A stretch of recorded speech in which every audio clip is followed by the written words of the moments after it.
साथियों नमस्कार। मैं अपना नया वीडियो लेके आपके सामने उपस्थित हूँ, जिसमें हम सफलता और समृद्धि के योगों के बारे में चर्चा करेंगे। किसी कुंडली में क्या संभावनाएं हैं, यह ज्योतिष में योगों को देखा जाता है। भारतीय ज्योतिष में हजारों योगों का वर्णन है, जो कि ग्रह, राशि, भाव इत्यादि के मिलने से बनते हैं।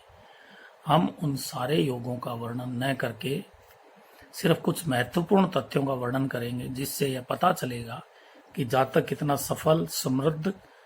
सफलता और समृद्धि और खुशहाली को मैं संभावना कहूंगा।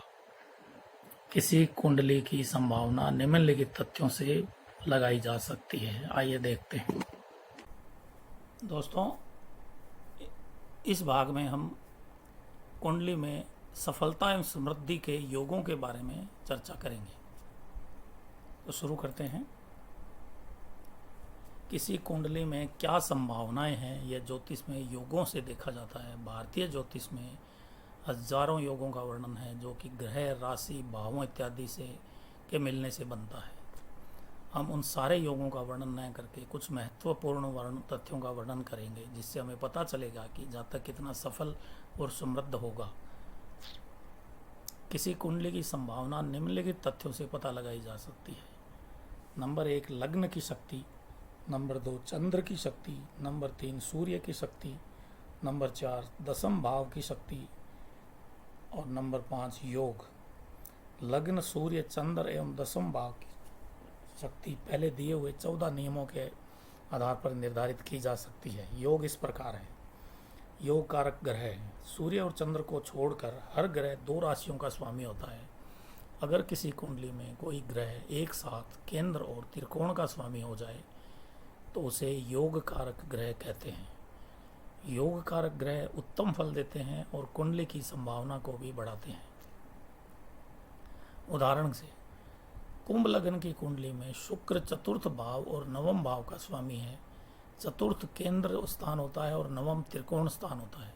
अतः शुक्र उदाहरण कुंडली में एक साथ केंद्र और त्रिकोण का स्वामी होने से योग कारक हो जाता है। अतः उदाहरण कुंडली में शुक्र सामान्यतः शुभ फल देगा, यदि उस पर कोई नकारात्मक प्रभाव नहीं है। अब आते हैं राजयोग पर। अगर कोई केंद्र या का स्वामी किसी त्रिकोण के स्वामी से संबंध बनाता है तो उसे राजयोग कहते हैं। राजयोग शब्द का प्रयोग ज्योतिष में कई अन्य योगों के लिए भी किया जाता है। अतः केंद्र त्रिकोण स्वामियों के संबंध को पाराशरीय या राजयोग भी कह दिया जाता है। 2 ग्रहों के बीच राजयोग के निम्न संबंध देखे जाते हैं। युति यानी साथ में बैठा हो, दृष्टि यानी उसकी दृष्टि उस ग्रह पे हो, परिवर्तन यानी आपस में एक दूसरे के स्थान में बैठा हो। युति और दृष्टि के बारे में हम पहले ही पढ़ चुके हैं। परिवर्तन का मतलब राशि परिवर्तन से है। उदाहरण के तौर पर सूर्य अगर चंद्र की राशि कर्क में है और चंद्र सूर्य की राशि सिंह में हो तो इसे सूर्य और चंद्र के बीच परिवर्तन संबंध कहा जाता है। धन योग 1, 2, 5, 9 और 11 धन प्रदायक भाव है। अगर इनमें स्वामियों में युति, दृष्टि या परिवर्तन संबंध बनता है तो इस संबंध को धन योग कहा जाता है। दरिद्र योग, अगर किसी भी भाव का युति, दृष्टि या परिवर्तन संबंध 3, 6, 8, 12 भाव से हो जाता है तो उस भाव के कारकत्व नष्ट हो जाते हैं।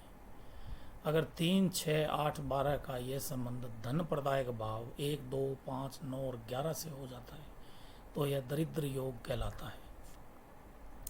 जिस कुंडली में जितने ज़्यादा राजयोग और धन योग होंगे, जितने कम दरिद्र योग होंगे, वह उतना ही समृद्ध कहलाएगा, समृद्ध होगा।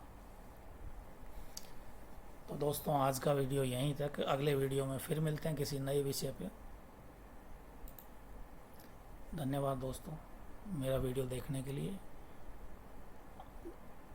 अपने दोस्तों को इस बारे में बताएं तथा शेयर करें और सब्सक्राइब करें मेरे इस वीडियो को। धन्यवाद दोस्तों।